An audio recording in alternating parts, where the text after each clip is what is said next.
Well, hello there, and welcome back to Help My Business is Growing, a podcast where we explore how to grow and build a business that is healthy and sustainable. I'm your host, Kathy Svetina.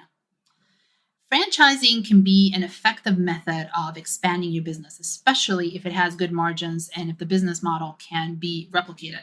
You can earn more revenues, you can operate in multiple locations, and boost your brand without much of the heavy capital expenditure on your side. However, it does involve a lot of prep work and paperwork and a different way to think about your business, how you're running it, and how you think about it. So if you want to know if franchising is the right move for your business and what you need to do to turn your business into a successful franchise, this is going to be the episode for you. And just a quick reminder, all of the episodes on this podcast, including this one, come with timestamps for topics that we discuss, and each one has its own blog post as well. You can find all the links and the detailed topics in this episode's show notes. So let's talk about our guest. Our guest today is April Porter. She is a business growth strategist and advisor to hundreds of franchisees and the CEO of Ask April Porter, where she helps franchise owners accelerate their growth and profits in record time. As an award-winning entrepreneur with a proven record of success and growth strategy, April has experienced firsthand the joy of building a business that creates a dream life. Now she's fulfilling her mission of teaching franchisees how to fill the gap between the franchise model and the executive level know-how needed to increase revenues, build a reliable team, and scale to multiple locations. Join us.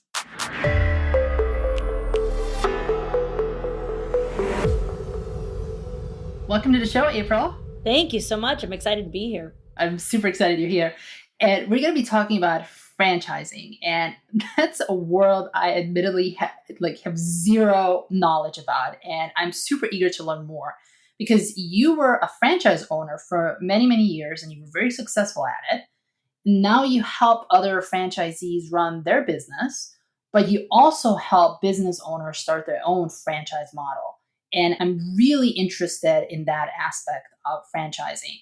So let's first start with this. Are there any specific types of businesses that are particularly well suited to be in this franchise model? It's really interesting because as we evolve, as a society, they say right now that the kids who are in school right now, the jobs that they will have don't even exist yet, right? Yeah. The same is kind of true of the franchising world.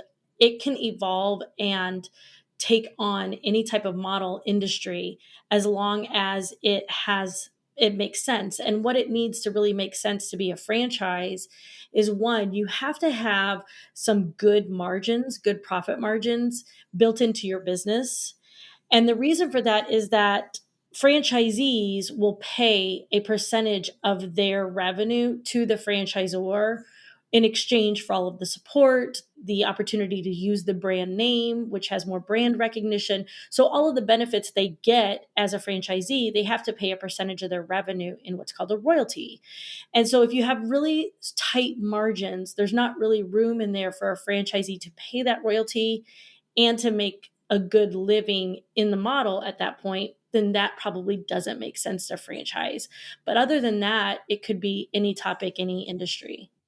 Have you seen any industries that are particularly well positioned for this? Fitness, restaurants, and anything like that? Health and beauty, for sure. Personal services. That is never going out of style.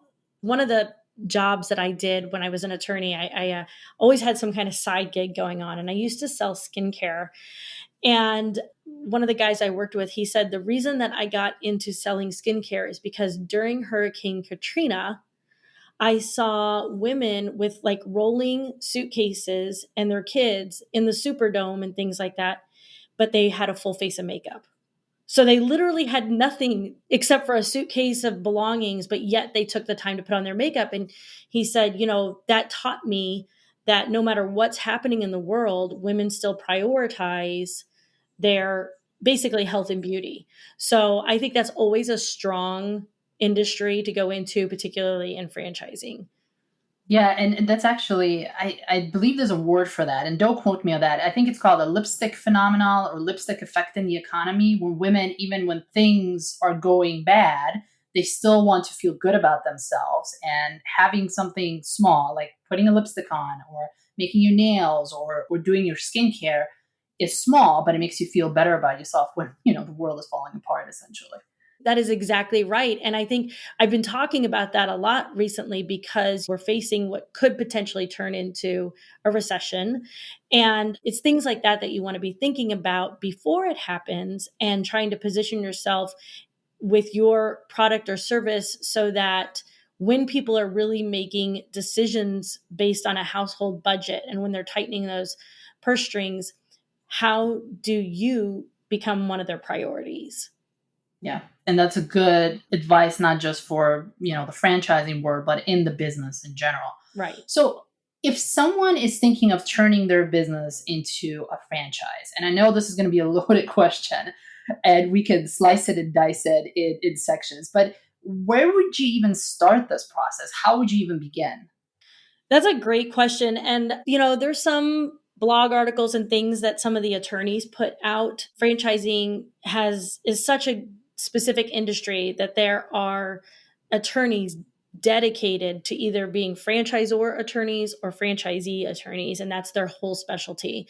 So a lot of times if you're doing a search on the internet, you're going to find blogs from the attorneys that talk about it a little bit. There's just a couple of books out there that you could get on Amazon. And then if you do a search, you might come across what's called a franchise development firm as well. So there are lots of different ways, but it's always going to cost you money to really learn how to franchise your business. Even if you got the book and you try to do it yourself, there's so much trial and error. You're likely to run out of capital before you actually crack the code to being able to do it because it is complicated and so you're always going to have to make an investment to truly learn how to do it. So if you're not opposed to making an investment, if you want to shortcut the learning curve, so to speak, what would be the best way to do it? Do you hire a coach? Do you go through a specific company that helps to develop these? What do you do?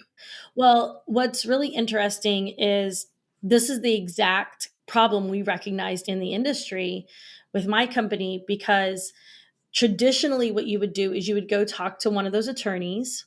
They would create what's called a franchise disclosure document and a franchise agreement. And they would create those legal documents for you. Once those are created, poof, you are a franchisor. And that's literally all it takes. So a lot of people have done that without really understanding how to be a successful franchisor. So then there's another place to go, which is the franchise development firms. The franchise development firms, sometimes they offer to do that same paperwork for you, but usually they also will promote your franchise. So they're basically trying to sell franchise units to potential franchisees. And that's how they're going to make their money is by getting a percentage of those sales. So their goal is to get you to 100 units as fast as possible. Because once you hit 100 units, you're no longer considered an emerging franchisor, you're considered an established franchisor. Now, what we have happening in the industry is that because anybody can do this and just go and say, okay, give me the paperwork and let's sell 100 franchises, that we have, let's take a gym for an example, like a boutique gym. The gym owner could have a fantastic community gym, down the street. And everybody in town goes to that gym and they're the personal trainer of the year and they're running it and they're an amazing gym owner. But they're working in their business a lot, potentially, and they decide to franchise it. Well, now the success of that unit has depended upon them being in there. And although they're a great gym owner, they have zero idea how to be a franchisor. And most businesses, if you have some business acumen and you understand business strategy, you can be successful in any, product or service. But becoming a franchisor is a totally different beast because the franchisees are not your employees. So you can't lead them the same way that you lead employees. You can't develop them the same way that you develop employees. You have to do that differently. And the franchisees are literally putting their entire lives on the line to invest in your dream. So people who cash in their 401ks, they mortgage their houses, if their unit fails, it's not just I lost my business, it's potentially they lost their house, they lost their income, they have no retirement, and they're starting over at 50 or something, because a lot of people are investing in a franchise as a second career.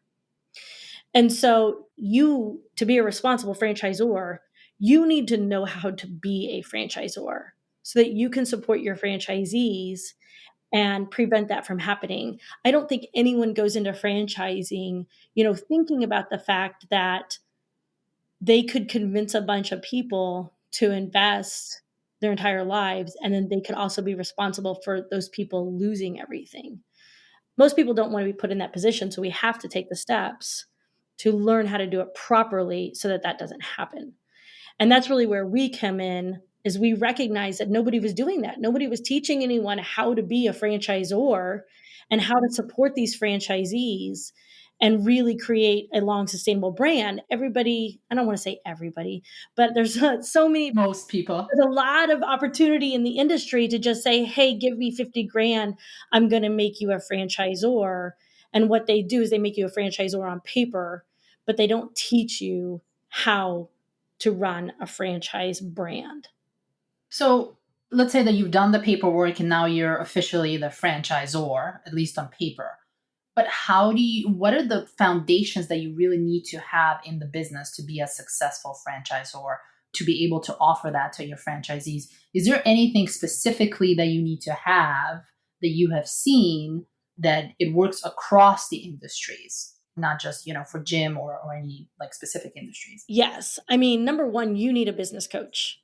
If you don't have a business coach and you're planning to be a business coach for 100 franchisees, like, again, it's totally different than running your business to learn how to change mindset and really help people understand how to even follow the rules of a franchise when there's all these different aspects of it. So one, you need to have a business coach.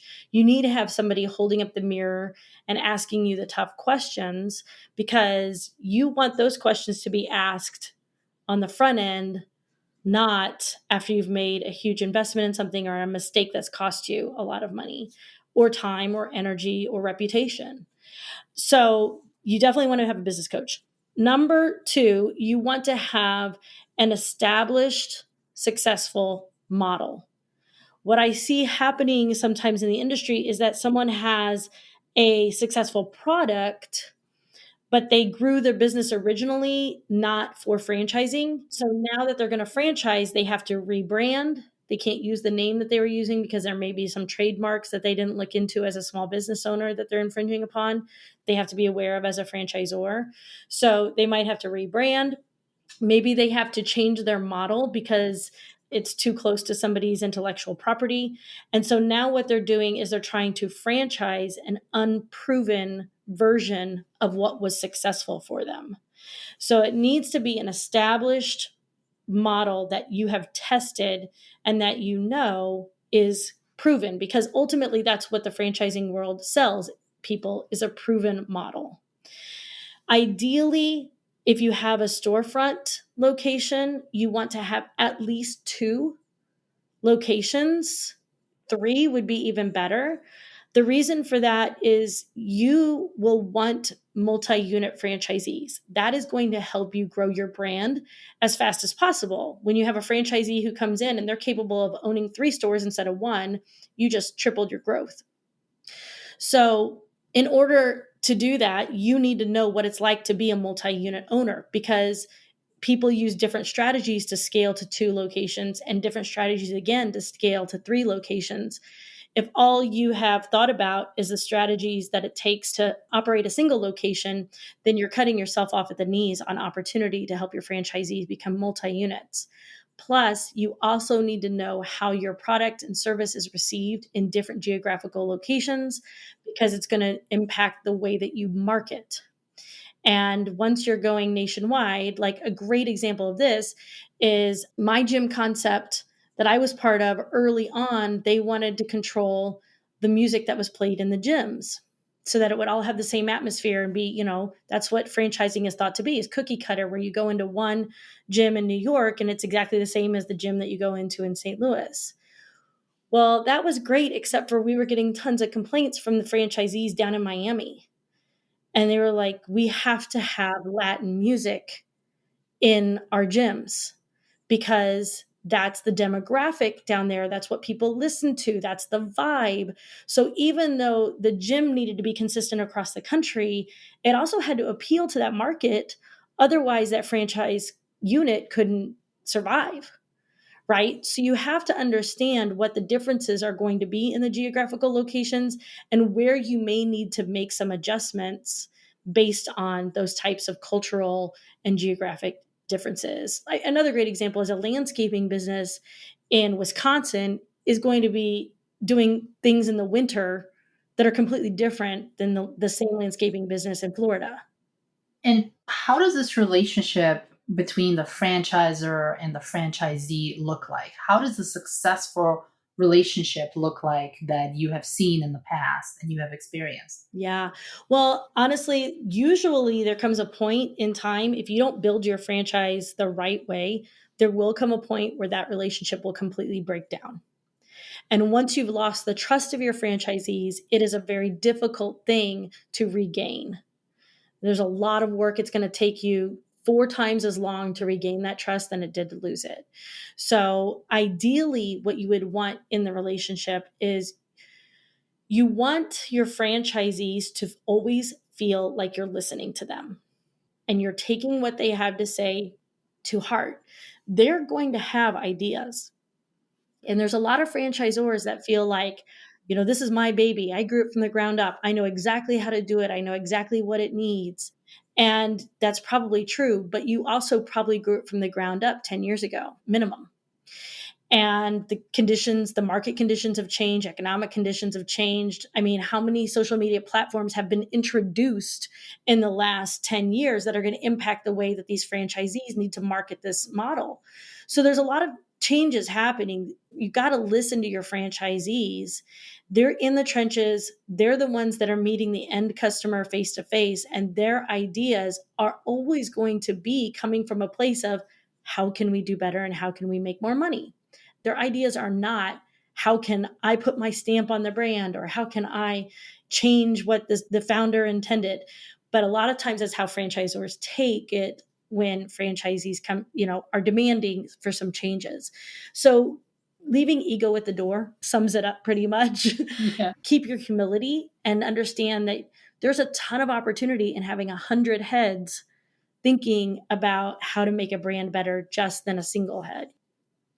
And I think this is an interesting distinction because people might think as franchisees as their employees, but they're really not employees, they're business owners. So it has a completely different relationship.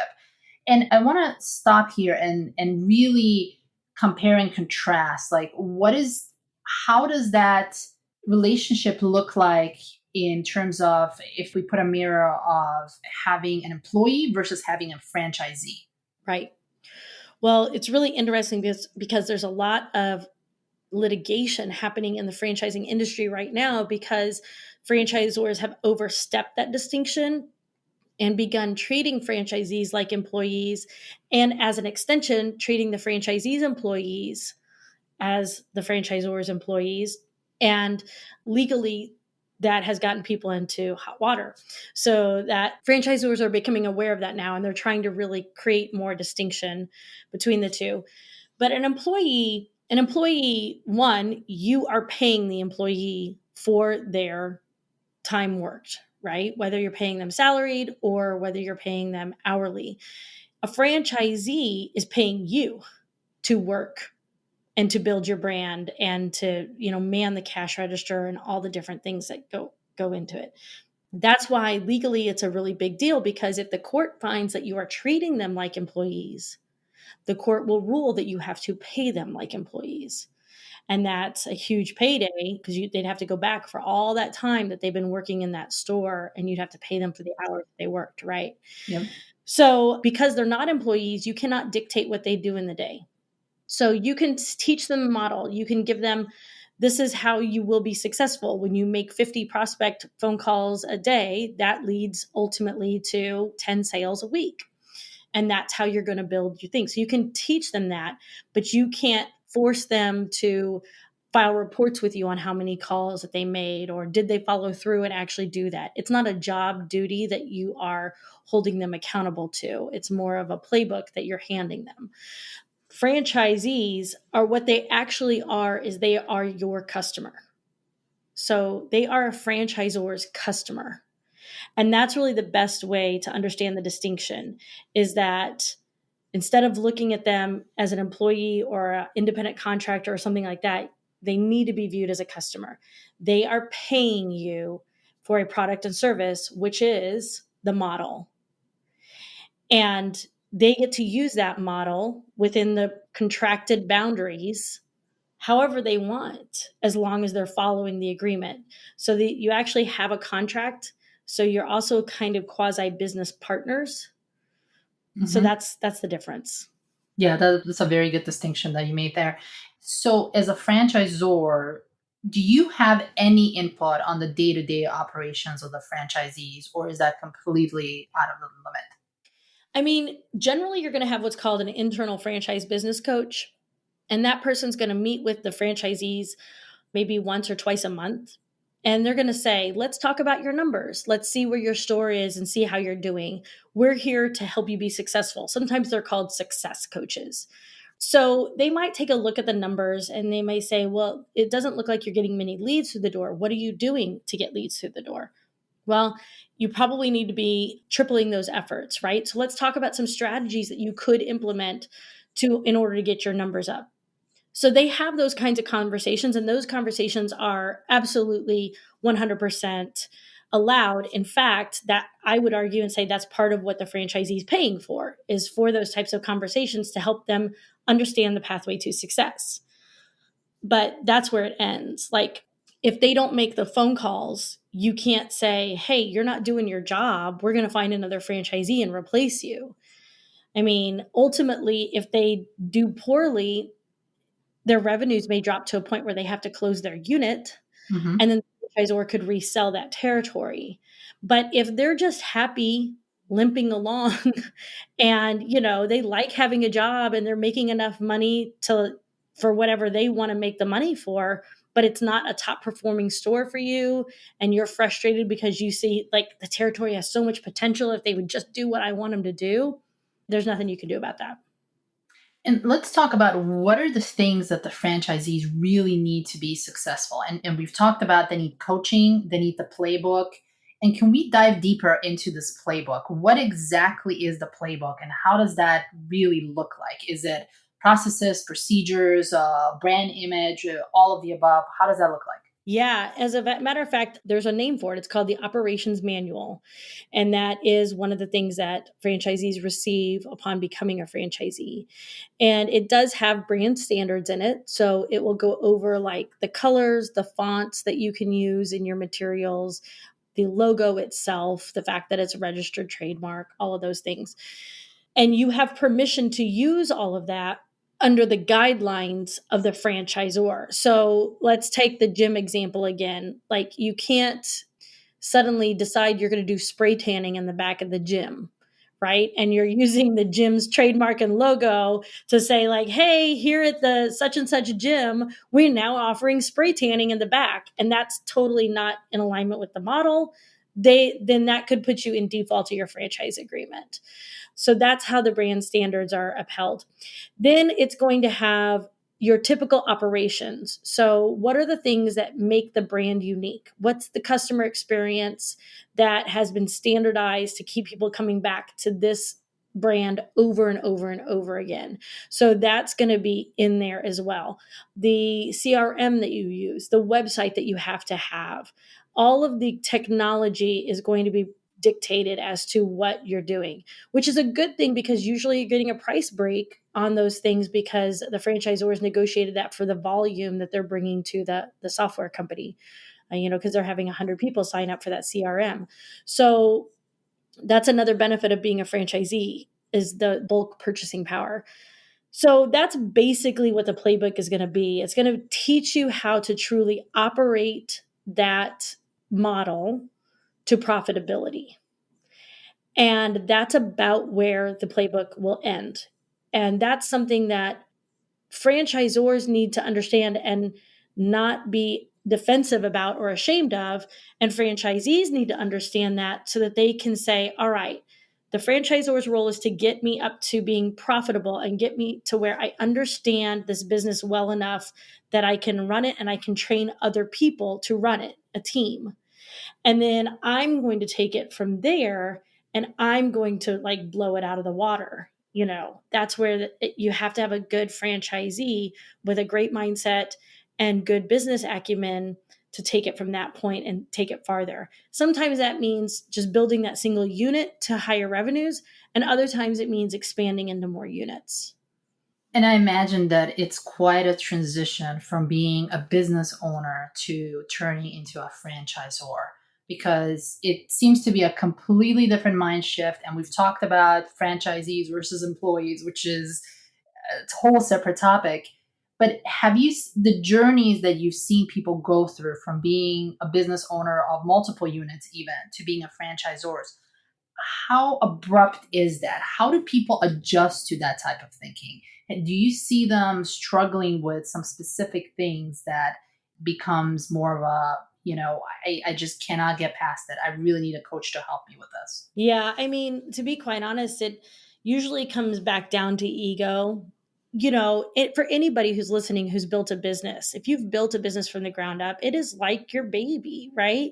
Yep. And think about taking that business and just handing it over to somebody else and watching them walk out the door with it. And you're just like, okay, I think I've prepared them, to raise my child for me. And I have to watch, but there's certain things I won't be able to say. And, I mean, it's a very, very strange feeling to do that. And I think that inherently people, when they don't work on this before that time comes, then what happens is there's a lot of judgment, right? You're constantly watching that person to know, like, you're not doing it right. You're not doing it right. Or you're trying to do this. And I've told you that this is the right way to do it. I built this. I know what I'm talking about. And so as what ends up happening is as you see franchisees not doing exactly what you would do, or maybe bringing ideas to you, like I mentioned earlier, that you don't think are good ideas, what ends up happening is there becomes more and more defensiveness. And that's when that relationship starts to break down. So you got to be prepared and understand how to inspire people, how to motivate people, and how to lead them so that they will do the things that you're suggesting, because they understand that that is a pathway to success and that you have their best interests at heart. When you're constantly like showing up in like, I know what, I built this brand, I know it, those types of phrases, then they're like, well, what did I buy? I thought I was a partner here. I thought, we were going to do this together. And now I feel like I have a boss and I left a job. I didn't want to be an employee anymore. I wanted to be my own business owner, right? So you have to be aware that that's the dynamic that they're trying to avoid. And if you haven't worked on it, you're actually reintroducing that to them. They don't want that. And the problem with that is that most franchisors, people who are franchising their business, they're still operating themselves in an employee mentality. Mm-hmm. So they haven't even developed their own entrepreneur mindset yet. They're working in an employee mindset, and now they're taking on people and they're trying to treat them like employees as well. And I don't want to put you on the spot here, but I'm always curious to hear success stories for people who have struggled with that. Do you have an example that you can give us? Oh, yeah. Where it was, it was everything went wrong, and then they switched their mindset and things got so much better afterwards. So there is the ultimate franchisor, and then some brands actually have franchisees that own so many different locations. They're like quasi franchisors themselves. So one of our clients, they own multiple Subway locations, and they had invested previously in a 6-figure like consulting firm to come in and help them with stuff. Didn't feel like they really got a lot out of it. They were still working in the businesses despite the fact that they had regional managers set up and store managers set up, still working too many hours in the businesses. So we started to work on them with their time management. What jobs were they actually performing? And is that the best use of their time? We went through and created a different company structure for them to say, like, let's really look at it based on optimizing the business instead of who you have right now. And ultimately, what ended up happening just recently is that both of their regional managers quit. Both of them quit because they didn't want to participate in the changes that were happening. They just wanted to keep doing it the way that it always had been done. And we had a talk about that, and my clients were like, "Oh, we're so grateful," because we realized we had such a mindset shift. Like, had those people quit, before they started working with us, it would have been devastating both to the business, but also personally devastating because they had formed these almost familial relationships with their employees. And that's what happens when you have a small business. And that's why you always hear people say, "Oh, we're like a family." That's what our atmosphere is like. So it really would have been devastating. But because of the mindset shifts and because they saw that now, this is really about business. And in order for us all to be successful, it has to operate in a certain way. That's the only way we're going to grow. And that's the only way we're going to keep our sanity. When they decided to quit, they were like, this is a blessing. If you don't want to do what it's going to take for us to be successful, then this isn't the right place for you anyway. And even though it's going to cause us some pain to get some people trained up into these roles, ultimately it's going to be much better. So that's one that I love. That just like happened 2 weeks ago. I really love it because so many times when I talk to small business owners, when they have an employee quit, it is an emotional roller coaster for them. It is instant, like, devastation over the person quitting, and also feelings of betrayal. Like, why would you quit? Don't you feel loyal to me? Right. So it becomes this very personal emotion at the beginning. And then it becomes this total chaos of, I have to get somebody else hired. I have to get somebody else trained. Many times the business owner has to go fill those hours themselves, particularly in the job market right now. So they're on this full blown emotional like breakdown over this one move in the business. And the reality is for most franchises, we're talking about retail, restaurants, high turnover jobs. So you don't want to be having these emotional breakdowns all the time because people are coming and going. But when we get you out of that employee mindset and we level you up to an entrepreneur mindset, that's when those things can happen. And it's like water off a duck's feathers. It's just like, okay, well, we know people are going to leave, and we know what to do when that happens. And we have people in place that are going to move right into that position, and nothing's going to stop. Right. And that's where we want to get people to. I can so relate to that because I have clients that go through the same process. We implement the changes in the business. People do not agree with them because now they're being held accountable to what they need to produce, right? Which they did not have that before. And they want to quit. But that's why I always say your business runs on systems and processes. Then you layer people on top of that so they can run off of that, so that if someone decides to quit or someone, God forbid, something happens to them, you're not left in a bind because now you have no idea what they were doing, how they were doing it. They were doing it on their own completely. And you're left scrambling. 100%. I agree 100%. And so many times people want to jump to another person as a solution in their business. And I think like we can always find at least 3 alternatives to hiring another person if we're open to looking for those opportunities. So starting with the processes and systems, like you said, and then layer the people on top of that.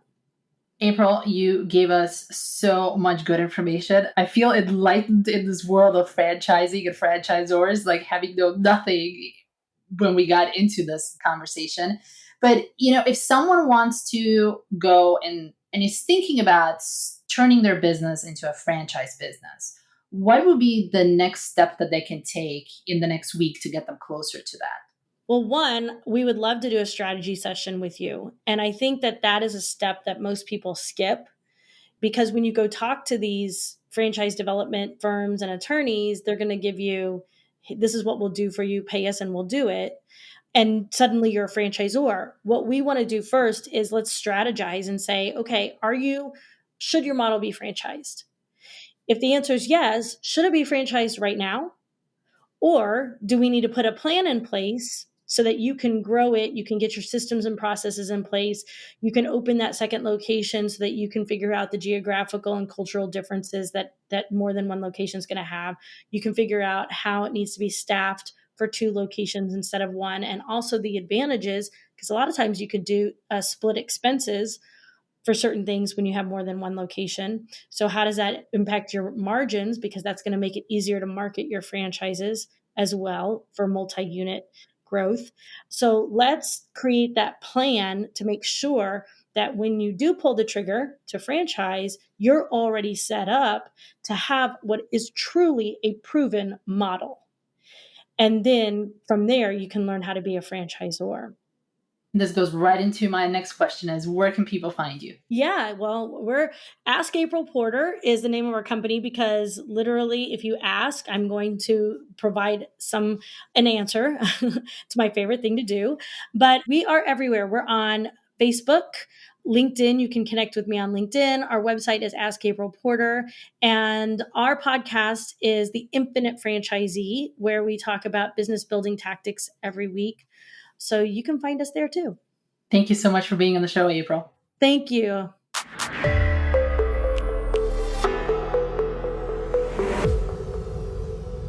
Thanks so much for joining us for today's episode. And I hope that this episode is giving you information on what to do and exactly what not to do when you're going down that route, the franchising, if that's something that you choose to do. So next week, our guest is going to be Alicia Williams and Chris Viscomi, and we will discuss marketing agencies and how you can choose the right one for your specific needs. Also, if you love this episode, you can find all the timestamps, show notes, blog posts, and links on the website, newcastlefinance.us. Just look for the podcast on the top right corner. And before I go, as always, I do have a favor to ask. If you're listening to this on Apple Podcasts, if you could please go to the show, tap the number of stars that you think it deserves, because it helps other people find it too. Thanks so much. Until next time.